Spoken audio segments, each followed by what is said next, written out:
Greetings, this is Joshua coming to you. I believe it's a Saturday night, and I'm just getting ready to do a third set of steam tests at the Husky tomorrow also. And I thought I can do a pre-lab on what I'm hoping to try. But anyway, as you know, on the last set of testings, I was able to by covering the copper coil to get it where it would heat up to a bright orange, and so I haven't really completed or proven that superheated steam can burn, and I did a little more research, and steel wool is needed in the process. So tomorrow I'd like to dig out my steel wool and inject the steam from the bottom end of the pipe.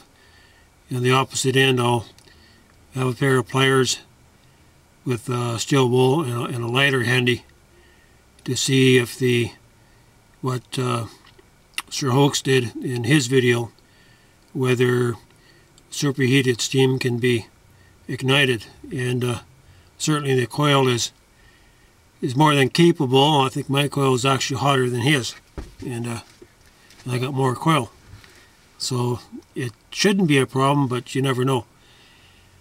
So this is a preliminary test to try to see if I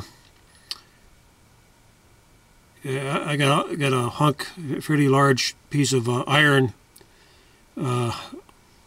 pipe somewhere, and I like to put that inside and get that to the red point, and then inject superheated steam into the iron.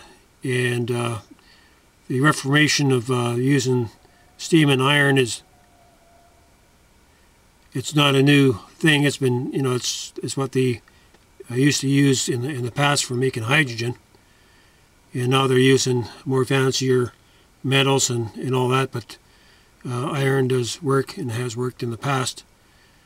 So from what I've read on the water shift and water gas, that when the hydrogen or when the superheated steam reacts with the heated up iron, that the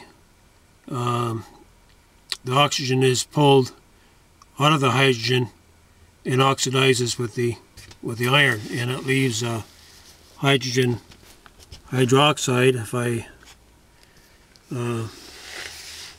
I remember correctly, a lot of people don't like that word, and there seems to be debates going on in either for and against. But I can't see I can see if the hydrogen can be separated along with the carbon dioxide from the burn, or from the propane burn itself, that it might be able to be turned into producer gas. So by adding more fan air to the process, maybe the fan air will mix with the hydrogen that's released from the water gas effect to cause a secondary burn. And what I like to try as a third attempt is to add hydrogen peroxide, just the 3%, into the water to make enriched steam, and this should intensify or cause the oxidation of the oxygen to the steel. It should cause it to happen faster, and maybe there be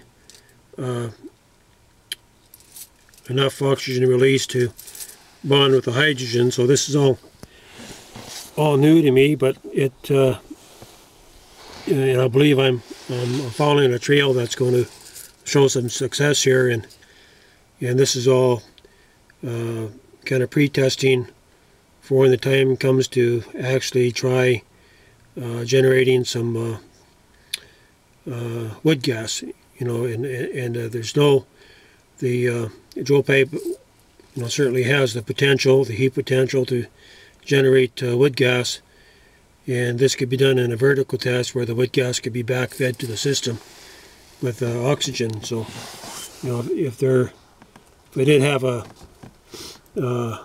means of generating, we're using electrolysis to make hydrogen and oxygen. The oxygen could be fed, you know, to the wood gas, or it could be fed to the hydrogen separated by the iron catalyst. Okay, just wish me luck here. I'm hoping to get a couple hours of testing in tomorrow, and just to try to examine this field to see what opens up. And I'll probably begin testing from 4:30 or 5, just when it gets dark. And I'm still tracking down that green flame, and I'm pretty sure that I've seen green flame, that I've seen steam develop green flame without any presence of copper. But in the daytime test, it's hard to really see some of the colors. All right, wish me luck again, and we'll get back to you on YouTube.